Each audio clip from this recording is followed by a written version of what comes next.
everyone, my name is Kay Kalthoff and welcome to a Stamping to Share video. I had someone ask me, Kay, what's the difference between Framelits and Thinlits? So I thought I would make a video and share that difference with you, as well as share with you a new technique that I just happened to come up with that uses tear and tape. And so then you can put your Thinlits onto your cards without any type of glue oozing out. So let's talk about the difference between Framelits and Thinlits. Framelits are actually meant to frame an image and then you cut it out with the Big Shot machine and you have something that looks like this. You have plenty of room so that you could put glue on the back and put it right onto your project. If you're wondering, this sentiment is from Wonderful Year, and it is a new stamp set that's in our Holiday 2016 catalog. So I did create a card with it, and I'm going to give you a little sneak peek because there's another thing that you can do with Framelits that are really cool. So you'll notice, isn't this card cute, by the way? I'll do a video showing you how I created this down the road. But I did want to share that with Framelits, you can actually layer up your Framelits so that you make these picture frame things. So you can put two Framelits through the Big Shot at the same time over a piece of paper, and you'll get a little cutout like this so that you can even frame your framed image, which is really cool. So that is what a Framelit is. And they usually have wide open spaces so that when you flip it over, it's really quite easy to go ahead and put it on your project. Now, a Thinlit, on the other hand, is quite different. It is very, very skinny. So, for example, Hello You is a set of Thinlit dies, and I just happened to cut this one out just to show you that's so skinny. And to put it on your project, you have to be very precise with your glue. Now, Stampin' Up! Does have a needle nose glue pen. It's called a fine tip glue pen, which works really well, except that the glue is pretty runny. And so if you put it on your project and you move it even the littlest wiggly bit, you will find that the glue will seep out. I have myself tended to go with our multi-purpose liquid glue, and I have pretty good luck.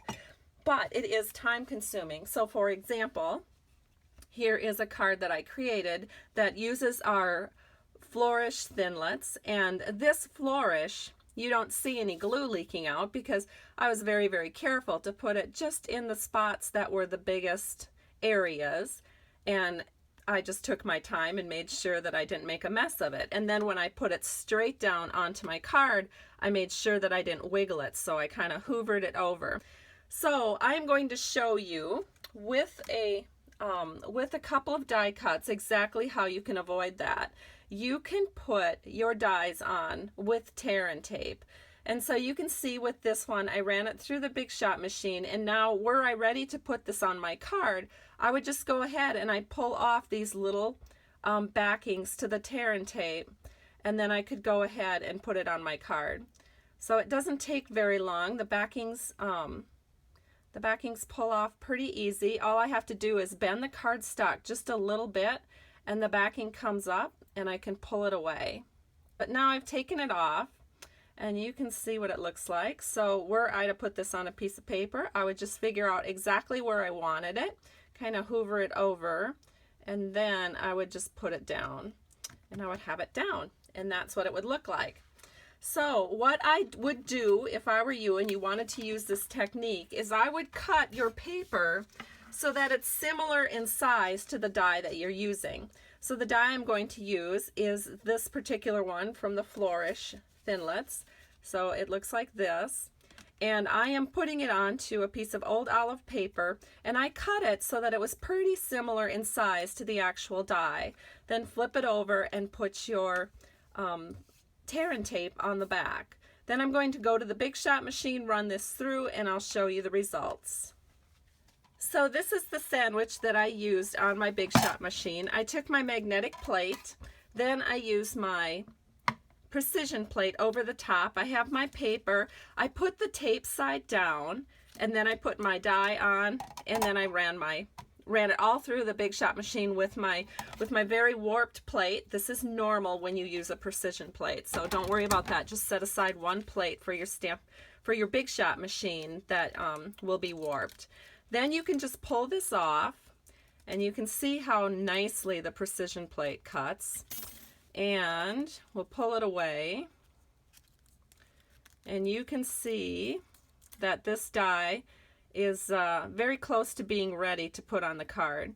So I can go ahead and I can get rid of all of these little excess pieces. And actually what I was just so excited to show you, what I probably would want to do is run this through my die brush. So let me get my die brush out. And the die brush gets rid of a lot of those little tiny pieces that are such a pain to go ahead and poke out individually. So I have this just in a wood mount stamp case. So I'm going to kind of fit this on here the way it was when I pulled it off the Big Shot machine. And we're going to run the brush over the top, and that should leave a lot of little excess pieces for us that we don't have to poke out. So we'll go ahead and finish this up, and then we'll pull it away. And yes, you can see a lot of these little pieces were already taken care of by the die brush. And sometimes where there's tape, it'll be a little bit harder to get those pieces out, but just like that, all the pieces are now out. So I'm going to set this aside, and now I can show you on the back how nice and easy it is to put this onto your project. So let me grab a piece of paper, and let's pull these off. So I can see how they'll come off in great big strips, even with a really fine die like this. It's pretty easy to get these off. The only thing is, this tear and tape is very, very sticky. So it's important that when you are doing this, that you try to keep your fingers a little bit away from the tear and tape. Otherwise, you're kind of pulling your paper in all directions if your fingers get attached to the tear and tape. All right, so all of our pieces are off, so I'm just going to go ahead. I'm going to set my die cut exactly where I want it on my card. So I'm going to start by holding it in place at the bottom, and then I can just feed it in, and you can see how that tear and tape really grabs onto the paper. And you've just placed your die without any glue, and it works perfectly. And this is what it looks like once it's been attached to your project.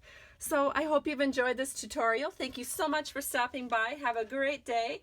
And be sure to visit my blog at www.stampingtoshare.com for easy and elegant card ideas. Bye-bye.